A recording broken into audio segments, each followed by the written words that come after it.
Hey everyone, this is Museum Grec Reads. My name's Elizabeth, and today we're going to be doing the Daylight Savings book tag.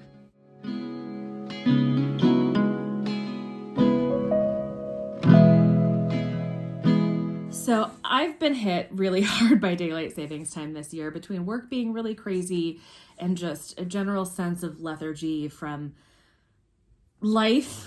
It's been a really hard week for me, which is why I'm sorry I didn't post anything last week. Oops. But I saw this on Erik's channel over at Break Even Books and thought it sounded fun and gave me a chance to talk about some books that I may or may not have a chance to talk about anytime in the near future, but I'm obsessed with and would love to share. So without further ado, let's get into the book tag. So the first question is, what is the longest book you like? And there are some contenders for this, but I think the longest book that I have not only read but reread because I loved it so much is probably going to be Les Miserables by Victor Hugo. I adore this book. I adore Victor Hugo. If you watch my newbie book tag, you will know that I had a sobbing fit on the playground in the 4th grade reading Victor Hugo.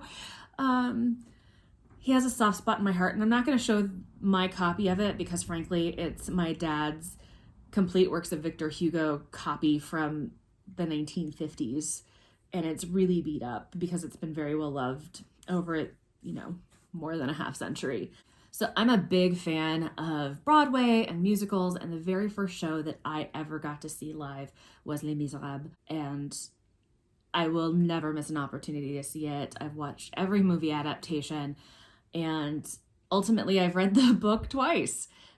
It's beautiful, it's heartbreaking, it's wonderfully written, and despite it being average between 1,200 and 1,500 pages, depending on your edition, it is well worth the time and effort to dig into that beautiful, heartbreaking story. Okay, and the shortest book you like, this is going to be a complete juxtaposition from the previous, and that's going to be Oman Ra. This is by Victor Pelevin. So Oman Ra was recommended to me by a friend of mine who has a PhD in Slavic linguistics.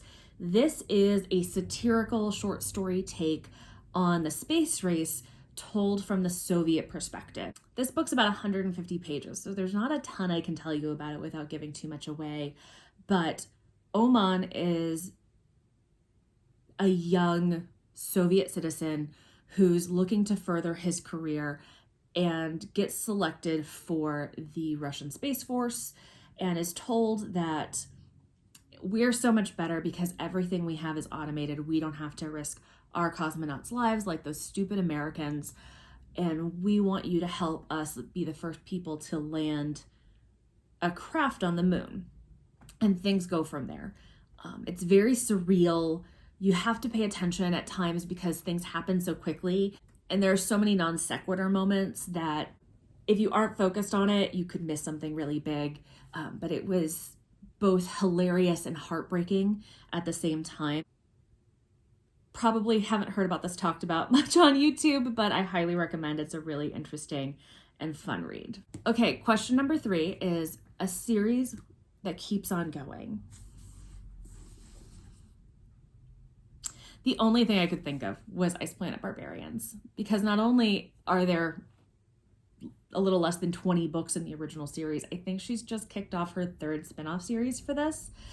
I'm only up to book 5 or 6 because I've been waiting for all of the special editions to come out before I read them, at least for the original series, because she's been releasing extra content with them, combining whole stories so you don't have to worry about tracking down novellas, those sorts of things.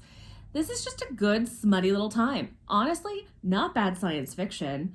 It's like a nice little popcorn smutty moment. I've got no complaints, except that I want to devour them all at once, and I've put limitations on myself that keep me from doing that. But that's a me problem and not an anybody else problem. Next question is a book that you read in a week. And that could count for a lot of books. There's a lot of options to choose from, but I decided to go with one that really impacted me and moved me last year, and that's Jesus and John Wayne. This is by Kristen Kobes Dumez. I don't know that I've ever heard her name pronounced, so I apologize for butchering it. This is a book that focuses on the history of the evangelical movement to its early days in the teens, all the way through the election of Donald Trump. I grew up in an evangelical household. My father was actually a pastor at our church. I was there 3-4 services a week. I taught Sunday school. I taught Bible study. I went on mission trips. I went to 2 pretty religious colleges, one for undergrad and one for grad school. And I had a lot of deconstructing to do at points in my life. And I thought I had tackled a lot of my deconstruction, and then I read this. I actually found out about this book from a YouTube channel that I'm obsessed with, and that's Fundy Fridays. I've linked them. I'm obsessed with them. They cover a lot of things about fundamentalism, Christian fundamentalism, both politically and religious conversations. And they do it from an outsider perspective. And she talked about this book, but this is actually told from an insider perspective because this author worked for an evangelical university. I very rarely annotate books. I treated this one like a diary. I've written in every margin. I've highlighted the crap out of it. I'm never going to be allowed to loan this book out to anybody because it's very deeply personal for me now. Some things that I didn't really realize I needed to process got brought up. So if this is your cup of tea, if this is something that you have any curiosity about, whether you grew up in the evangelical movement or you grew up around it and want to learn a little bit more, I highly recommend this book. Also, the Fundy Fridays YouTube channel. Next up is a book you read in a day, and that also has a lot of options, more than you would think, but I ended up deciding to go for one that not only did I read it in a day, it spurred an obsession for me for a new author, and that's going to be Binti by Nnedi Okorafor, whose backlist I'm almost entirely done consuming. So Binti is the story of a young girl from a fairly isolated tribe in far futuristic Africa, and she has been the first person from her community to be admitted into an intergalactic college. And she sneaks out to be able to attend said college, only to have her ship hijacked and invaded by an enemy. And she's the sole survivor. So if you can't tell, I definitely have a bind up. This is not the short story itself. The original series has 3 short stories, but if you get the bind up, you get an extra 4th one. So highly recommend just splurging and getting this because you're going to devour it. I brought this to the beach a couple summers ago and just annihilated it in one sitting, and a true love affair with Nnedi Okorafor began.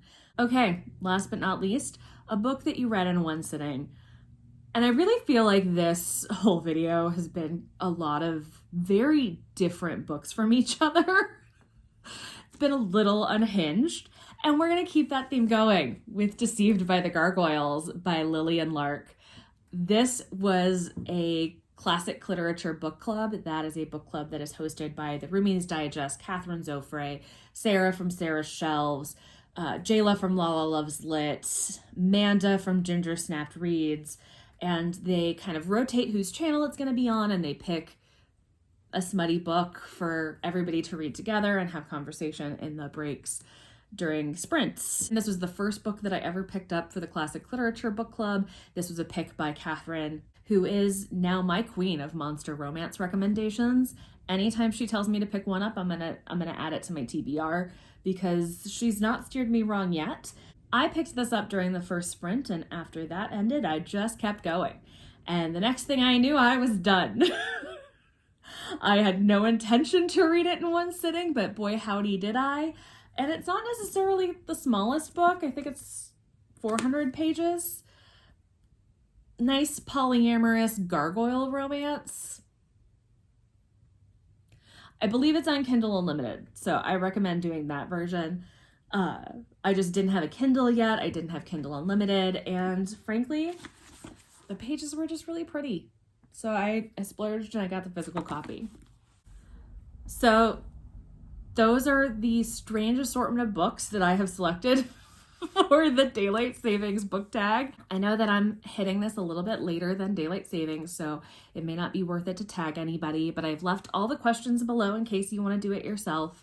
It was kind of fun to gather a strange assortment of books and see what I could come up with based off of these pretty vague prompts. So if you do decide to do it, tag me. I'd love to watch. If you enjoyed this, please go ahead and hit that like button. If you have read any of these books, or if any of these books kind of jump out at you and seem interesting, I'd love to hear about it in the comments. And until next time, take care. Bye, guys.